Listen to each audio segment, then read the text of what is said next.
Welcome to Stand Up and Holler. I'm your host, Nick Knudsen, joined by Will Miles. And on this episode, we will cover Florida's 38-14 victory over Tennessee. Our four topics for today: Emory Jones delivers, the ground game excels.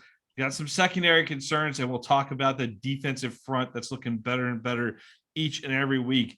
Will, you and I both had similar takes on this game where we both yesterday, we didn't sound so great texting back and forth about it when we were watching the game, but on a rewatch, we kind of came around a little bit, didn't we?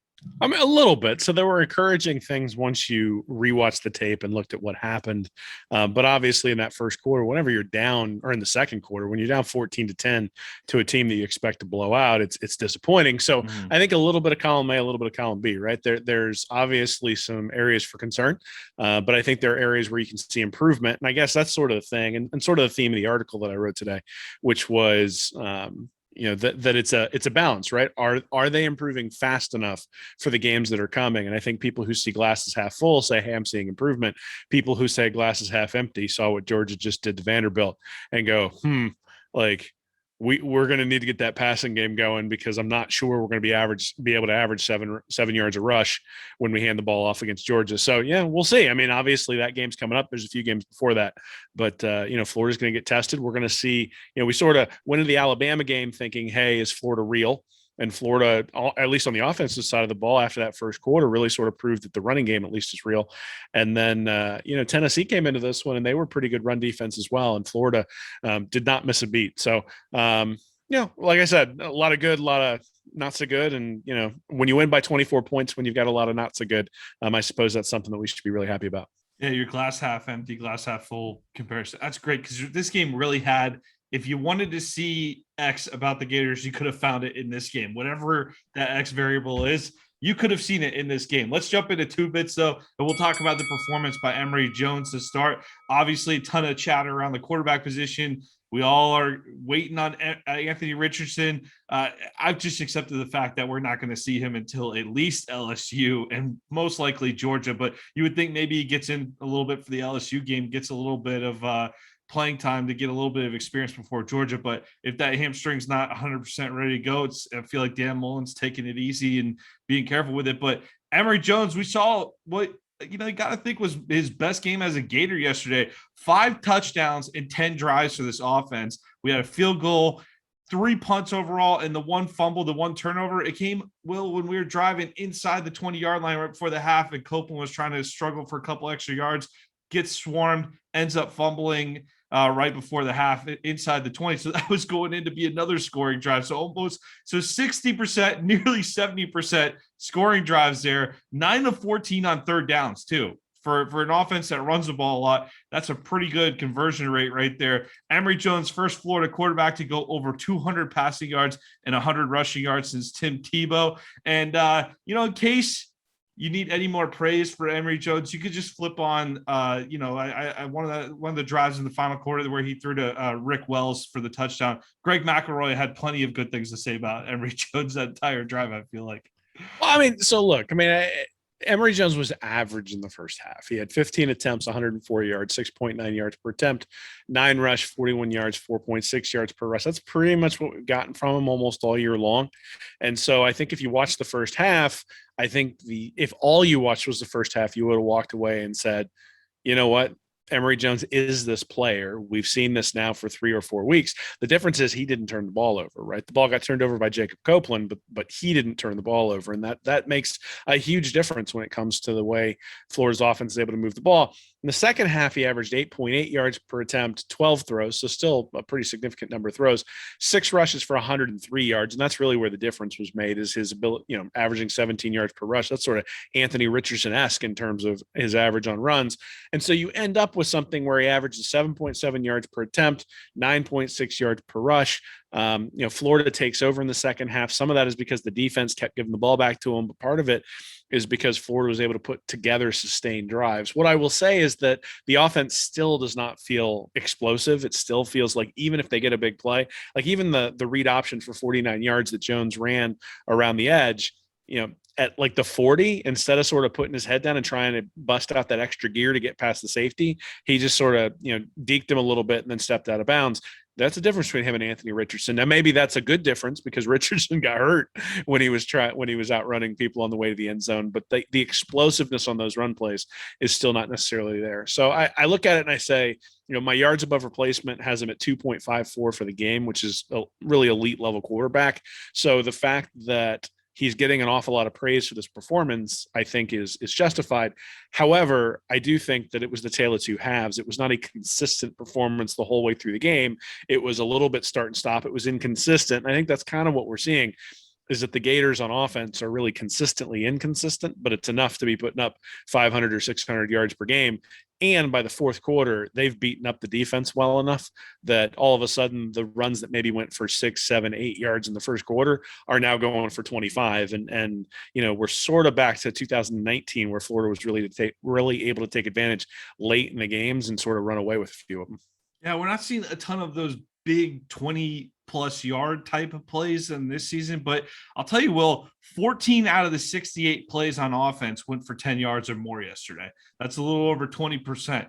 A good bit of diversity out of the receiving corps last night. Wells, Shorter, Henderson, Copeland, and Gamble, they each caught at least 3 passes, and they each gained at least 13 yards on a single reception. So you're seeing a good bit of diversity out of the passing game too. I felt like Jones looked a little more comfortable overall, certainly coming out of the locker room. That second half was a lot cleaner on the offensive side of the football. And once again, we see Florida amass a 400+ total yard game on offense for the 14th consecutive time, which is the longest active streak in the nation. That comes from the UF Sports Communications, Will. Yeah, well, I mean, look, Mullen finally let him throw it on the field in the second half is really sort of what happened.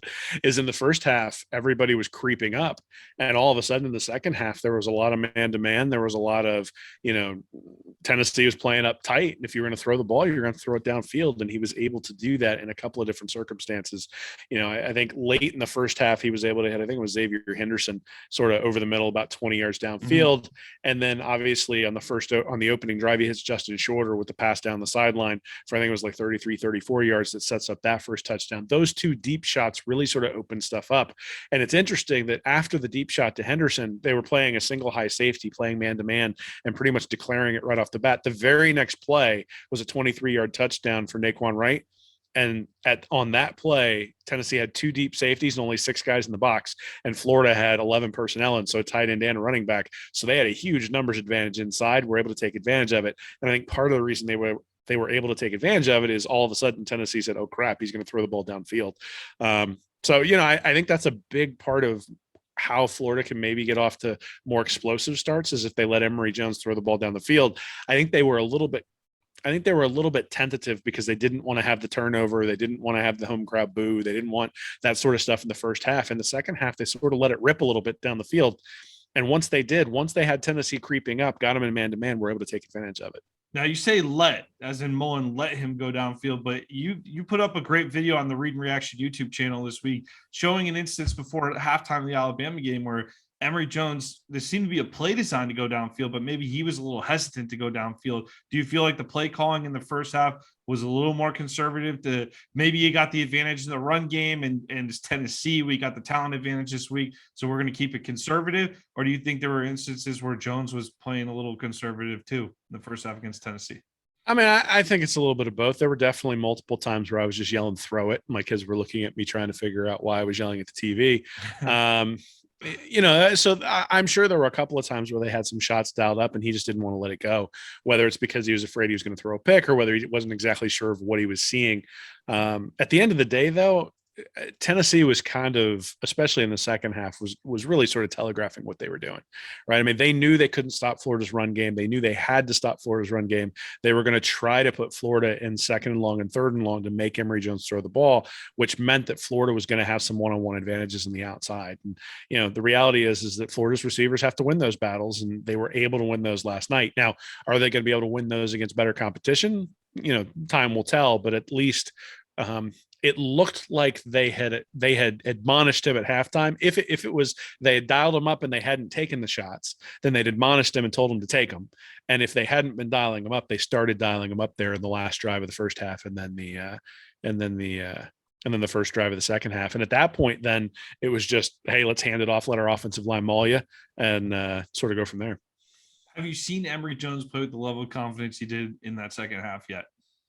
I mean, I don't know that it's like some confidence level, some magic confidence level. I think it's a matter of, he was able to diagnose a couple of throws, hit a couple of big throws. But if you think about that, 33 to Shorter, 20 to Henderson, he threw for 209 total. So you're already, a quarter of his yards come from those two throws.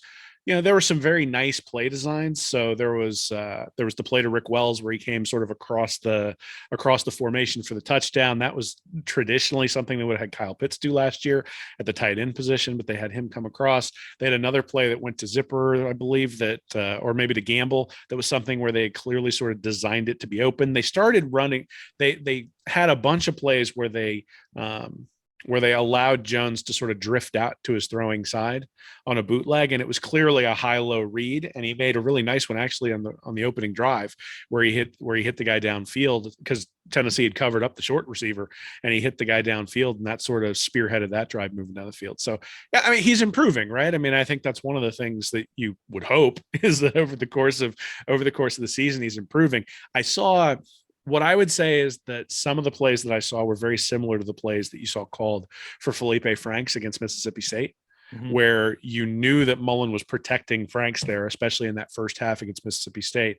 Very similar type of play calls where you have him rotating out to one side. It's a two-man read where you've got, 1-2 reads and then you take off and run. The difference is that Franks, while he was somewhat mobile, was not mobile like Emory Jones. And so, basically 100 yards rushing is kind of what we expect from Jones at this point. And that really adds to his lethality because it opens things up on the defense that Felipe Franks was just never going to open up. Well, speaking of that Mississippi State game from 2018, are we going to have to enter Trent Whittemore into the quarterback conversation? Because that play on that pass, that was the exact play and the exact formation down to the motion and everything of Kadarius Toney till oh man, I'm blanking on that tight end's name. If you come up with that, I'll be pretty impressed. Was it Morrill Stevens? Morrill Stevens. It was nice. Toney to Stevens. Exact same play in 2018. Whittemore to Gamble this time around. Yeah, they call it Kodak, right? Named after Kodak Black. So we'll never see it again because they've now run it twice in 4 years. That apparently is how. But I mean, hey, they brought it out at the perfect time. And what I would say is in the first half, Florida's offense felt boring. Right. It just felt very stale. They were doing a lot of the same things that seemed simple. They weren't pressing down the field. They weren't making Tennessee think. They weren't there weren't any reverses. There wasn't anything that sort of misdirection type of stuff. And then immediately, once they hit that play to Gamble, the fourth down play to Jacob Copeland that he fumbled on, once they started introducing a little bit of misdirection, it was clear that Florida had an advantage and was able to use that really for the rest of the game. So, to me, it's a beautiful play. I love seeing it, but it's also kind of a high risk play too, because if the receiver can't catch it or if they happen to cover the tight end, you wonder whether he'll still throw it up there. At the same time, a little bit of razzle dazzle, especially at home, doesn't hurt at all. And it was fun to see something different, misdirection, and that'll be something that we'll be tweeting at our Tennessee buddies for years, I'm sure. love the call. Love the call. All right, let's go on to 4 bits here. The ground game just picked up where you left off. It's week in and week out with this team. We talked about it a lot in the offseason, different identity, and it's been really impressive to watch. 505 yards of total offense, 222 passing, 283 on the ground over just 40 carries. Emory Jones leads the way with 15 carries, 144 yards. We saw that rotation of Pierce, Davis, and Wright combined for 25 carries, 139 yards, and 2 touchdowns right there.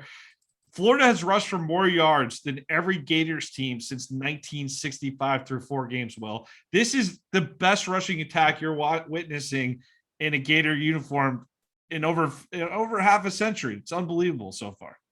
Yeah, the interesting thing is this looks like one of those old school like Rich Rod offenses with Pat White or something like that, where the passing game is relatively ineffective. I know David Wunderlich wrote earlier that Emory Jones was just sort of a decade behind his time in terms of some of the limitations he has in the passing game, but his ability to run the ball. That's what this looks like, right? Those West Virginia teams that just barely missed out a few times of really crashing the BCS.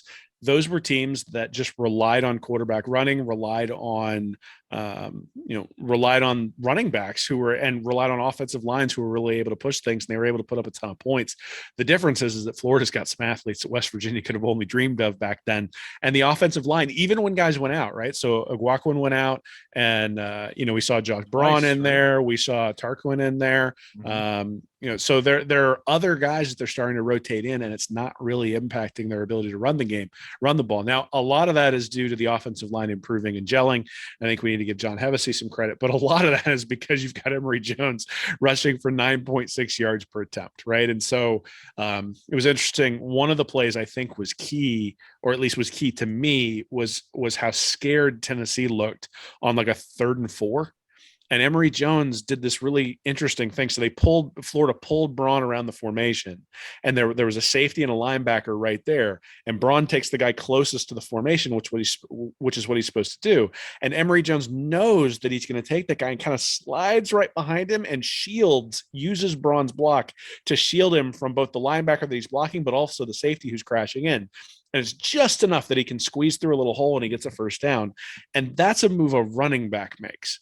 That's not a move that a running quarterback makes. And so there's some criticism, I think, and rightly so, of Emory Jones not necessarily taking it to the house the way Anthony Richardson has a couple of times. He does not look like he's got that 5th gear when he gets out in midfield the same way Richardson does. But what I would say is I'm not sure that Richardson has the sort of vision when it comes to being able to convert that, 2nd and 4, 3rd and 4, 4th and 2. At some point this year, there's going to come a time where we all know that quarterback lead is coming. And I'm pretty confident Emory Jones will be able to pick it up. It's funny, at the beginning of the year, you would have said Richardson's the bigger guy. He's the guy who's going to be able to squeeze through those little spots. At this point, though, I think Emory Jones is the guy you want back there 4th and 1. If you need it, he looks like he's the guy who's going to be able to find the crease, follow his blocks, and sort of wiggle his way through and get that yard or two. And it was terrifying. Tennessee, they didn't know what to do because they're sitting there knowing they can't give up that first down, knowing they need to watch the wide receiver coming might be a jet sweep. They know they might hand it off to Malik Davis or Dameon Pierce, and then Emory Jones keeps it, and all of a sudden it looks like an easy first down, even though Tennessee had the play diagnosed correctly. So I think. It was like a 6 or 7 yard gain, but that to me was the most impressive run of the night for Emory Jones, just because of the way he used his blocks. It's not just his vision, not just the way he sees the blocks, but even when he gets to the outside and he's one-on-one with a outside linebacker or a defensive back, how many times do you ever see him go down on the first hit? He takes multiple guys to bring him down on many, many runs, and he certainly has added a level to this Florida running game that we have not seen in Gainesville in a long, long time. I do think that Emory Jones, though, one thing that you got to consider with him going forward, adding him plus the 3 running backs. I mean, Pierce, Davis, Wright, they all bring something a little different to the table. The rotation is just borderline impossible to stop. And we saw this Tennessee team come in with great statistics, although outside of Pitt. I mean, Bowling Green, they beat Bowling Green. Bowling Green went up to Minnesota and took out the Gophers, by the way, this weekend. So maybe that there's a little bit of a quality to that victory that we weren't seeing before. But we haven't seen the type of thing where George is going up against some teams, just keeping them to ridiculously low numbers, like something you'd hold out of a video game. Your video game defense would hold the computer to. So I do have confidence, though, that this running game is going to be ready for that type of challenge. So even if statistics are saying one thing, Georgia hasn't seen a running game like this either, right? No, I think it's actually going to be a really good matchup because of that, right? I mean, that's going to be the key question going in is Georgia going to be able to stop Florida? And then is Florida going to be able to run on Georgia? And is Florida going to be able to keep the game close enough to remain consistent in the running game, right? And one of the interesting things is if you think back to the Alabama game, it's not like they went away from the running game when they fell behind 21-3. In fact, I would say they leaned into it. I think the first quarter, it was like 7 passes and 8 rushes. And from then on, it was like 64% rushes. They just decided they were going to have to hang their hat on that. And that was what they were going to do. I think they learned something about themselves. But again, if you fall down 2 or 3 touchdowns against a team like Georgia, it might be really difficult to do that. But beyond that, I think, the reality is yes, Tennessee had not played like elite level talent. At the same time, Alabama gave up 4 or 5 yards of rush to Mercer. right? You start looking at these games that are sort of cupcakes, and you can start to see the weaknesses in different teams when you see how they play against even inferior opponents. And I think, Tennessee had shown that they were pretty good against the run. I think, it was interesting. Dan Mullen after the game said that he thought that Tennessee was a much improved team this year, much more physical. And I think we saw that especially in the opening part of the second half, where they just tried to come down and run the ball right down Florida's throat, and we're actually kind of successful with it. So, to average 7.4 yards per play, but 7.1 yards per rush in a particular game, it's impressive, right? I mean, when you're able to run the ball that much, it's just impressive. And so, you average. It's hard to do that against air. In fact, Naquan Wright showed that, right? When he went down, when he hit the logo. two turf monsters yesterday with Pierce too, right? Two of them. That's their home field. They shouldn't be getting caught. But, anyway, I think 7.1 yards per rush is hard to do, right? And we would have killed for a game against some crappy directional school last year where Florida had 7 yards per rush, because we were usually sitting there at 2.2, 2.4, 16 rushes for 18 yards was the line a couple of times last year. And, that ain't going to happen this year. Or if it does, Florida's in trouble, because, if they only get 20 or 50 yards rushing, then the offense really gets struggle. This is this offensive line too. Even on that, if you go watch that Naquan Wright touchdown, his speed definitely got the job done in terms of getting him there, but he got to the second level untouched. So a lot of these runs, even with Pierce on the turf monster, they're getting through. They're breaking through some of these tackles. These running backs in Emory, they're real physical runners, but the offensive line is really giving them space to do their thing too. So it's great on all levels right now. But the last point of the running game here, what really impressed me, 7 out of the final 12 plays, the closing drive where UF just put the game away to score that 38 to go up 38-14 and really finish the game off. There was over 8 minutes on the clock when they got the ball back. Took over 6 minutes. You just run the ball, eat up the rest of the game clock, basically go 80 yards in 12 plays with 7 rushes to close things out. I was really impressed with the final drive by the Gators. Yeah, that's what they're going to have to do, right? At some point, you're going to have to get a first down. We saw it in the Alabama game. Alabama was able to put their heads down and run through Florida's defense to get the first down right there at the end.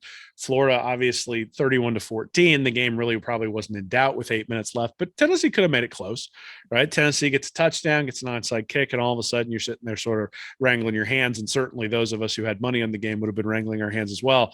The touchdown, Florida, one, it was an impressive drive, right? 12 plays, 80 yards. But like you mentioned, 6 minutes and 20 seconds, a lot of running the ball, but with small completions from Emory Jones to sort of move the drive along, and not just on third downs, right? So a 2nd and 10, he completes one to Rick Wells for 11. And then you go to 3rd and 6. He completes a 6-yard pass to Xavier Henderson for a first down. So able to keep the chains moving, even though Tennessee knows what you're going to be doing, I think is impressive, and also indicative that the offense is starting to grow around Emory Jones. It's just exerting your will on somebody, and that's the identity of this football team on offense. All right, let's go to a less fun topic here. Let's go to the secondary and 6 bits. Will, we saw some moments yesterday. The defense certainly. Let's give the defense some credit before we dive in on the parts we're frustrated with here. Well, and we'll talk about the defensive line in $1. So we'll get to some of the good stuff here. But a bunch of 3 and outs last night. We saw certainly they didn't allow a single point after the first 4 drives. Tennessee's up 14-10. Didn't allow a single point, even though they tried to blow the cover at the end of the game. They don't like covering those three score spreads too much, but they end up getting the job done and covering. But really, we see some concern still with breaking off some of these big plays.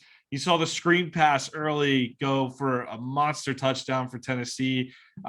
It's not just giving up the big plays, the momentum you feed the other team. They get a lot of confidence. They think they're in the game. And then a couple drives later, Hooker to Javonte Payton on a 75-yard touchdown pass where when you're just watching on TV, the guy's streaking about 7 yards, behind the defensive back, and you're wondering what's going on. But I'm going to say on the screen pass, we saw Bernie take a bad angle below the tackle who was blocking for the screen. Let's talk about that one first. Bernie goes out to the flat, a little bit late, takes a little bit of not great angle underneath the tackle, misses the tackle to the outside. And then you got the left tackle working his way up into the secondary, taking out, I believe it was Torrance, was it? Yeah, but Torrance took a little bit of a bad angle too because they had a corner on the outside, and the corner's job is to funnel him back inside to the safety. The safety's job is to funnel him back inside to the defensive line that's coming downfield.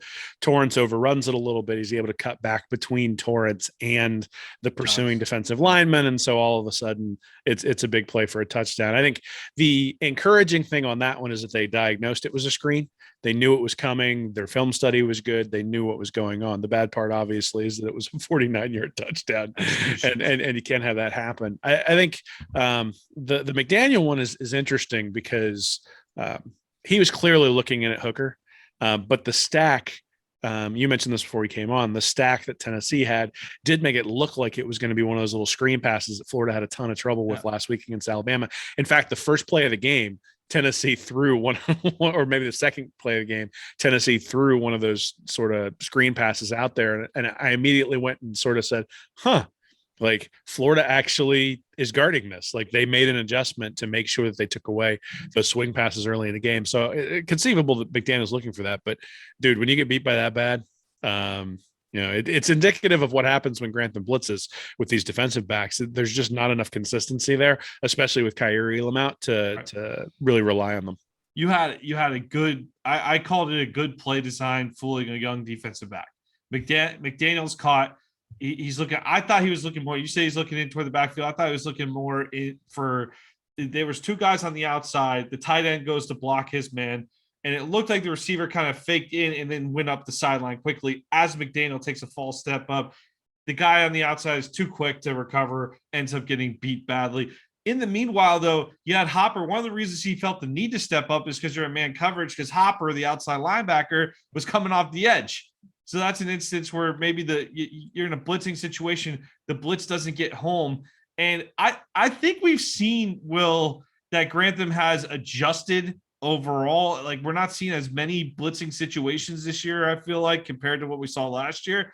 But the frustration from last year still remains in that it just feels like blitzing creates way more of a vulnerability than an advantage whenever we do it with this particular group of Gators. I'm not sure. Am I exaggerating that because I have too much PTSD from Grantham blitzes, or am I? No, I mean, I think it's one of those things where you're damned if you do, damned if you don't, right? So Grantham, so like the opening drive is a 3-and-out. Everybody forgets it. But Hendon Hooker threw a pass. It was incomplete to Jimmy Callaway. He was open.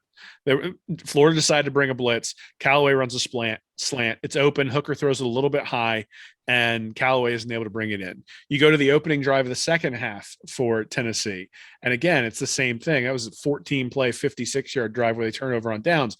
Fourth down, man-to-man coverage. Right. They run a rub and didn't even touch the corner. Avery Helm just sort of ran right into it and got knocked 4 or 5 yards off. Again, Hooker throws a nice pass to Jimmy Callaway, bounces right off his hands. Callaway goes for a touchdown if he catches that one. All of a sudden, this is a much closer game. It's 24-21. So I'm actually less concerned about the catastrophic failures. Like you bring a blitz, the defensive back either doesn't know what he's supposed to do or just gets beat. Okay, that's going to happen sometimes, right? When you blitz, you end up in man-on-man coverage and you're going to get beat. The thing that concerns me a little bit more is that the third down conversions that we saw against Alabama last week, in my mind, many of them were not converted, not necessarily because Florida's defense played things correctly, but because Tennessee's offense was unable to execute. And the execution of the defensive backs was relatively poor in those cases. Now, again, Kyrie Elam's not there, and Elam is your best corner, and you can play one-on-one with him and know he's going to do a good job, and then you can do all sorts of other things in the other areas. And Grantham didn't have that at his disposal. But again, I think that sort of goes back to what you said, which is if you don't have that at your disposal, you're going to have to play a little bit more off coverage. You're going to have to play a little bit more conservative. And he didn't do that, right? He was up tight the entire game, which is interesting because that's kind of what we've been screaming for now for a couple of years. So he's made that adjustment, but I think what we're going to end up having to live with is some of those just catastrophic touchdowns because he's got those guys up there and those guys are inexperienced. Well, and I do want to point out that I actually made a note that it was after the drive after Florida scores. It was their fifth drive with Naquan Wright, where he goes up the middle for the 23-yard touchdown. Florida's up 17-14. Tennessee gets the ball back for the sixth time, and the Gators force a 3-and-out for the third time in the half. I mean, so half their drives are going 3 and out at Tennessee in the first half, as frustrating as some of those moments were. But on this particular drive, this is a good example. Warren, the tight end, had nobody around him at midfield, about 25 yards downfield. I think Hooker might have saw him late because he rolled out right and he tried to throw it across field. One of the most horribly overthrown footballs I've ever seen in my entire life, by the way. I think that would have hit me where my seats were last week. That hasn't gone in the stands, right? I mean, it was such a bad throw. It looked like DeJuan Mathis over there throwing that one. It was insanely bad. And so, but on third down, Carter ends up getting home for a set. But the point is you had that moment where you had those openings. And this is the part for those of you who are frustrated with the game. I could read off all the decent stats that the team put up, but for those of you who are frustrated with this game, this Tennessee team, which by the way, I think they're a lot better than if you would have talked to me in like June and said, how's Tennessee going to do this year? This team looks a lot better than I expected them to look so far through the first 4 games of the season. But that being said, and I think Josh Heupel's going to be a problem if he gets a real quarterback on Rocky Top that can go downfield with the ball, because Hooker's a decent quarterback, but he's not the style that Heupel needs. And this team, though, this Tennessee team, that's a great drive example where he completes that passer out to midfield. They just beat themselves in so many situations, even right before halftime. You force the fumble on Copeland. They go right down the field before the half, and they miss a 47-yard field goal just off to the right before the end of the game, last drive of the game. They go down, they don't score a touchdown. I mean, that's basically that's 10 points. You leave it on the board right there if you're Tennessee easily. And that's not to mention all the other mistakes. You talk about the Callaway one. That's probably another touchdown. That's 17 points that are potentially on the board for Tennessee if you could just make a play and execute. Well, this is what frustrates me about Grantham is that's kind of what he relies on from a defensive perspective.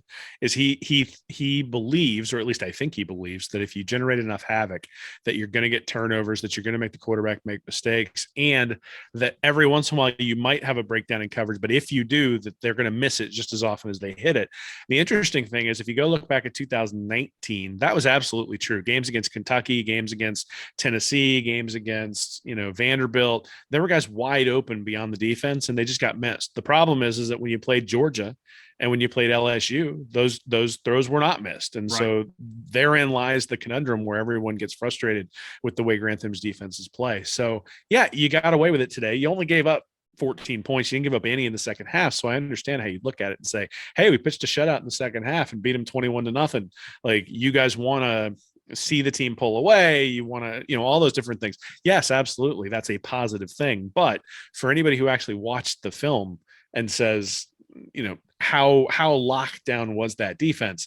There are some plays out there to be made. Tennessee couldn't make them. Now, that is sort of the difference between Tennessee and some of these other, it's really the difference between Tennessee and Florida, right? When the plays were out there, for the most part, Florida's offense was able to make them. Tennessee's offense wasn't. That's the difference in the game. Now, that difference is 24 points. That's significant. But again, when you got JT Daniels out there, when you got Max Johnson out there, or when you've got Bryce Young in the SEC championship game out there, are you going to be able to rely on those? I actually saw some of it from Bryce Young, in the game last week against Alabama. I don't know that you're going to see that again in the SEC championship game. So it's one of those things where Florida's defense is improving. I think they're better than they were last year. That's definitive. The defensive backs, I think, are even better than they were last year. Mm-hmm. There's still lots of work to improve. And the question is going to be, can they improve enough to where those breakdowns either aren't as significant or they're not as often, or both, once we get to those big games against the teams that have the ability to take advantage of it. So, I don't think Will Levis is going to be able to take advantage of it next week for Kentucky, but we'll see. He's put up some pretty good stats. And that's the one guy before you get to LSU, before you get to Georgia, who I say, okay, this guy might have the opportunity to take advantage of some of those things, especially when it's on the road and the defense is going to have trouble communicating. So, hey, they're going to get to see the tape. They're going to get to see how they can improve. A lot of these guys have limited experience. So we talk about Emory Jones improving, and hey, look, they finally started giving him stuff that he can do and he can do well. And, they kind of let him cut it loose, and he doesn't have Anthony Richardson breathing on his neck anymore and all that sort of stuff. Same thing really applies to the cornerbacks, right? I mean, these are guys who are getting their first starts in the SEC. Their baptism by fire after a couple of cupcakes was Alabama. Then you come in a week later, have to get up for Tennessee again. For guys who are young, that can be difficult. And so I think we sort of saw the result of that. Heupel's offense is designed to take those shots downfield. That's what he's known for. And I'm telling you, really, I think when Heupel gets a real quarterback in there, watch out. Tennessee's they're gonna make gonna make some teams sweat again. I think that ends up being a good hire up in Rocky Top. And they might be But Vanderbilt every once in a while now. yeah, 0 turnovers though for the defense yesterday. Will I'm looking at it going, even though there's the good aspects of the defense, do you feel like at times that this defense kind of just sits back and waits for the other team to make a mistake rather than being a defense that is? We've had those types of defenses under Will Muschamp, for example. A lot of things weren't great under Muschamp, but the defense at times you felt like was more of a weapon than the offense in terms of getting a turnover. I just don't feel like there's a lot of solid players on this team, but when we need that game-changing fumble or game-changing INT, where's it coming from right now? That's my question with this defense. Yeah, so when's the last time they got home on a blitz?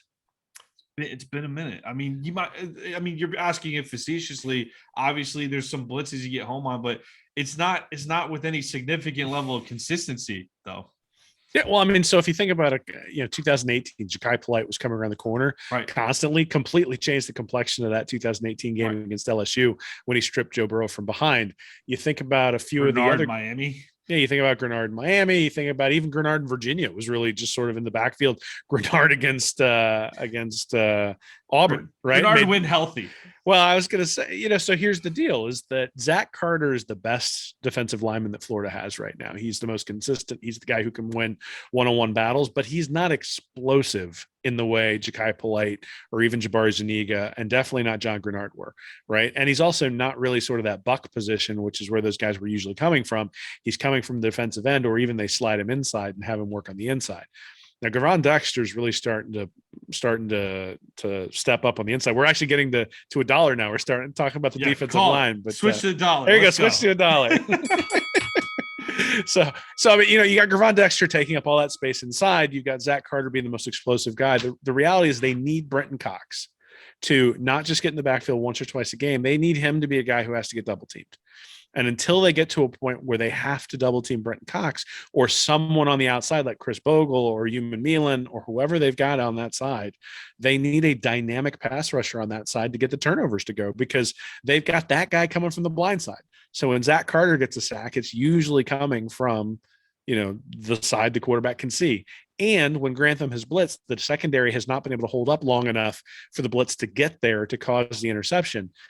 And, and we're seeing some of the same problems we saw last year in some respects, where the secondary is not necessarily competing real well with the ball in the air, a lot of pass interferences, those sorts of things. So you combine all those things together and all of a sudden you go, yeah, they're sort of sitting back on their heels, not necessarily getting the turnovers. But I mean, when was the last time a quarterback got hit as he was releasing the ball and you saw like a duck floating up in the air? I can't remember it happening all year, right? I know there have been a couple of times where the quarterback's clock went off. He pulled it down, said, oh no, I'm going to run. And then he got hit. That happened to Young a couple of times in the Alabama game. But the only one I can really remember where it was impacted was when Dexter got to Young in the second quarter, kind of was pulling him by the jersey and got the intentional grounding. That's the only time I can remember a quarterback's throw really being impacted by getting drilled. And, if you think about Emory Jones' interception they threw against Alabama, it was when he had a guy hitting him right in the chest as he released it, ball sails a little bit, right to the defensive back, easy interception. We haven't seen a quarterback get hit yet and a ball sail and there just be a safety sitting there waiting for it. Even the one interception was Kaiir Elam sort of generating himself by having his hands on the USF receiver, and then the quarterback kind of anticipated where he was going to be, and Elam got there before the receiver did. So that would be my comment, is that at some point you got to get to the guy, drill him in the chest, make him float one, and that's how you're going to get those picks. And the fumbles, I think, sort of even themselves out over the year. I think they'll have 3 or 4 more of those maybe even 6 over the course of the year. Question will be, do you recover them? But the interceptions come from pressure, and they just haven't been consistent enough in terms of being able to get pressure there. And when they've blitzed, they haven't been able to hold up on the back end to allow the pressure to get there. 3 sacks yesterday for the Gators against the Volunteers. Zach Carter, Human Milan, Dexter and Hopper split a sack.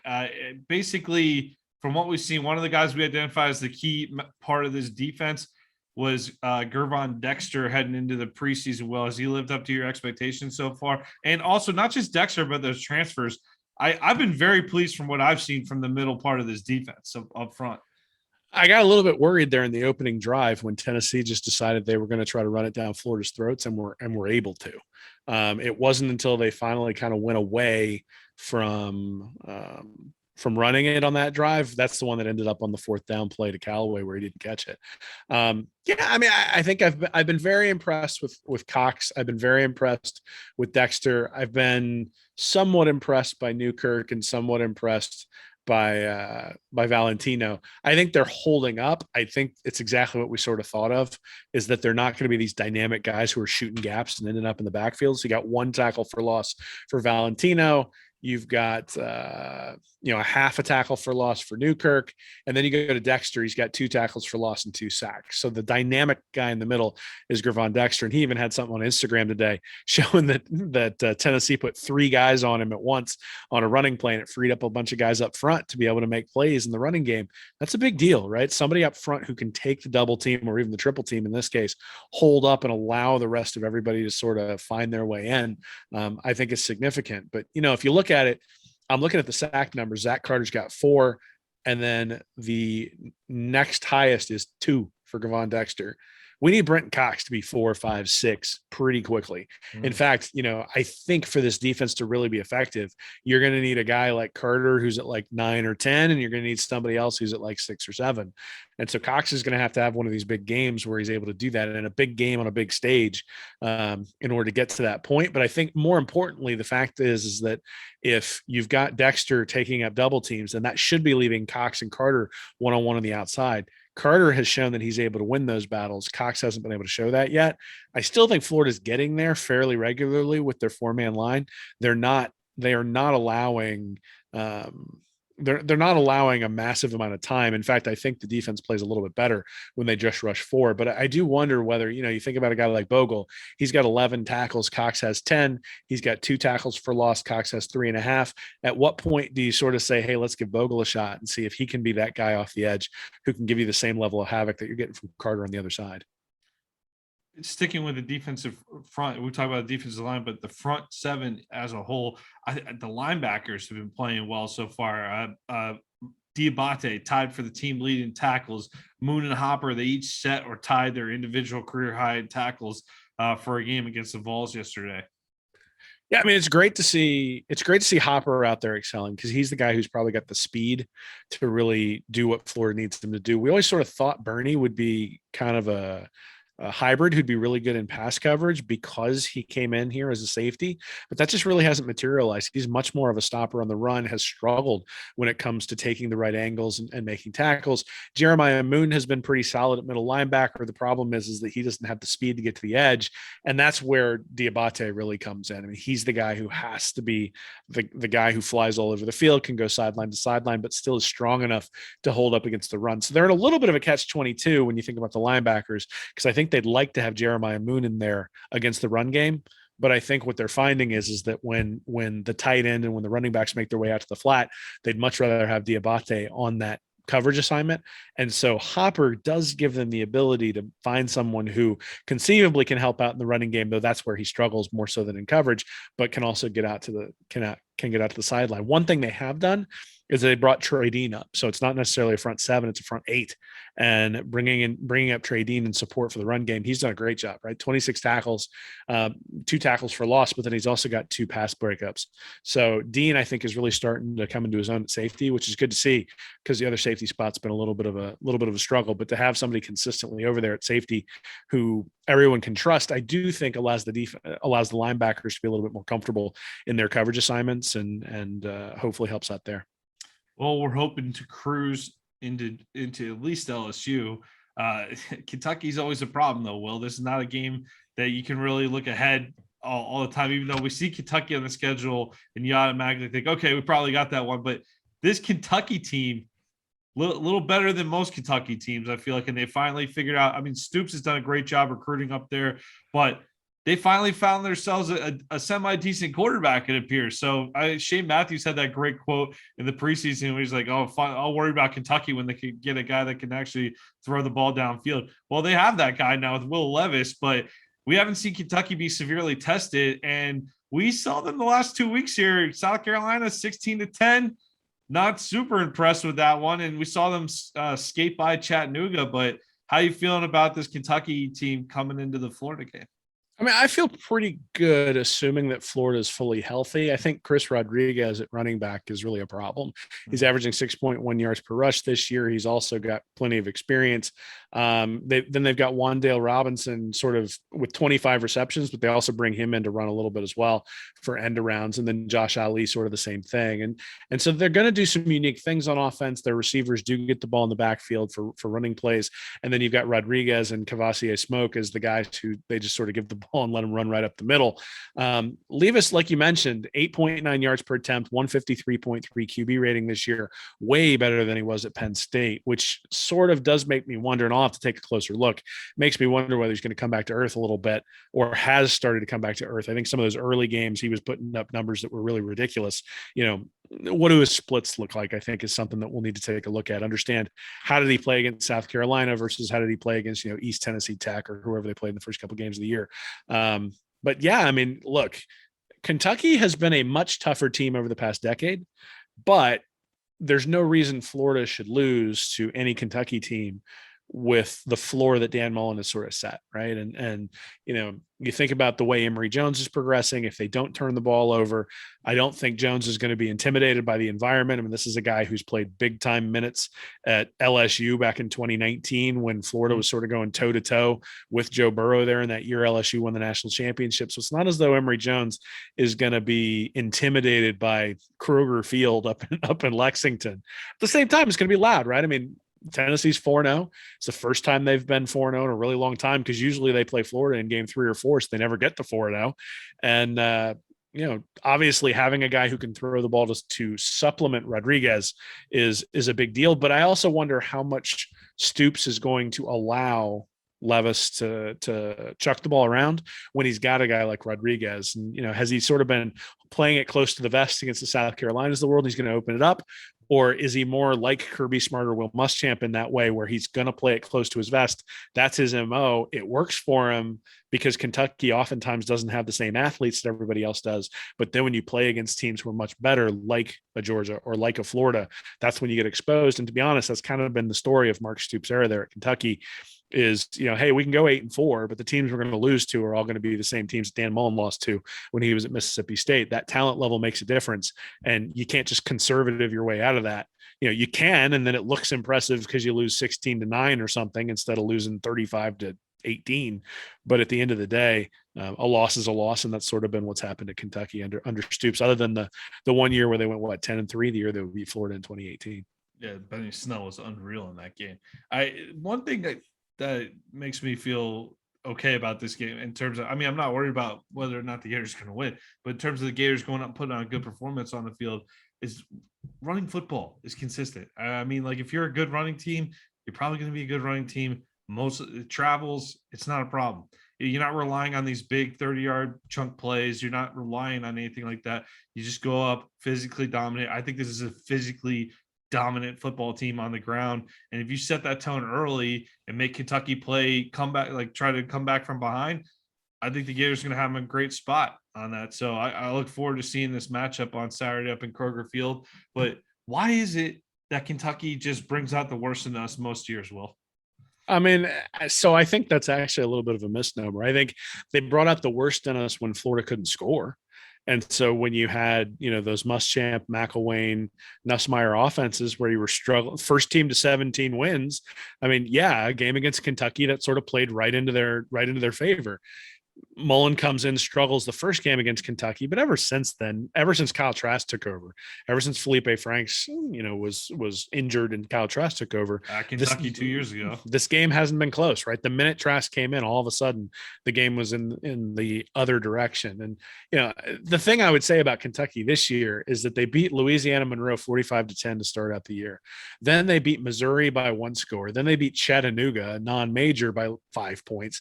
Then they beat South Carolina by 6 points. 3-0 in 1-score games. It looks great that you're 4-0, but that's luck, right? And they should be 3-1 or even 2-2 at this point based on those 1-score games. And yeah, the score differential looks good, but that's because it's 45-10 over Louisiana Monroe. I'm much more impressed with Florida losing by 2 points to Alabama than I am a 28-23 victory over Chattanooga. So I think One of the things is this is a road game, and the defensive backs are going to need to communicate with each other, and it's going to be loud. And so the question is going to be, are there going to be breakdowns, and is Levis able to take advantage of that? I also think it's going to be physical up front, and is the defensive line going to be prepared for what they're going to have to take on? And then the third part is that you mentioned that the running game travels, but the snap count doesn't. And so if you can't get off the ball, that extra little advantage does give you an advantage. Now, I think one of the things that we'll probably see is more misdirection, because you figure that Kentucky is going to be hyped up, and having the quarterback that they do, they should be able to run some things that are misdirection off of what they already ran last game, which would help. But anyway, I don't think any of us expect Florida to lose to Kentucky. At the same time, I think we no longer think of Kentucky as an easy win or even a novelty when they had when they had Lorenzen there at quarterback, where it was interesting, but you still knew you were going to win by 28 at the end of the day. This is one where if Florida doesn't take it seriously, they can absolutely get bit. But I suspect that I prefer that they had the Tennessee game at home after the Alabama game, and now the Kentucky game on the road, than have those reversed. I think I would have been more worried about it if they were traveling to Lexington after losing by 2 to Alabama, and sort of the letdown and the inconsistencies we saw in the first half against Tennessee. If they'd happened on the road against UK, then, that might've been an issue. Well, the Florida Gators improve to 3-1 on this season. And the march toward it's going to be October next time they take the field, Will, and the march toward Georgia begins. Looking forward to it, man. It's going to be a fun month of football. I got to say, man, like, this is one of those where you're sort of holding on like grim death, right? Because you last year, that LSU game bit us before the Alabama game, which was what everybody had anticipated. And that Alabama game was sort of, your balloon had already been popped, and it was fun to watch, and it was good to see Florida keep up and all that sort of stuff. But at the end of the day, we weren't getting in the playoff. Whereas, this year we've now got 3 or 4 games before we go into that game against Georgia. And, I just don't want to have the balloon pop. Like, let's go into Georgia, 1 loss, all the marbles for the East. Let's have it be big. Let's talk trash back and forth. I got something special coming up for the Georgia rivalry this year in the next couple of weeks too. So, I think that's all I'm hoping for, right? Whether it's a close win, whether it's, a 4-touchdown win, whatever it is, I don't care. Let's get to that Georgia game, 1 loss, all the marbles for the SEC East, just the way it should be. Florida, Georgia fighting for the right to go to Atlanta. Oh, another episode of Stand Up and Holler in the books. Will, go Gators. Go Gators.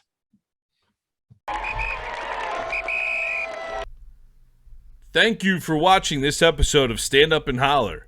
Be sure to subscribe to the Read and Reaction YouTube channel, join our Patreon community at Read and Reaction for bonus content each week, and check out our website at readandreaction.com. I'm Nick Knutson, joined by Will Miles, and as always, go Gators.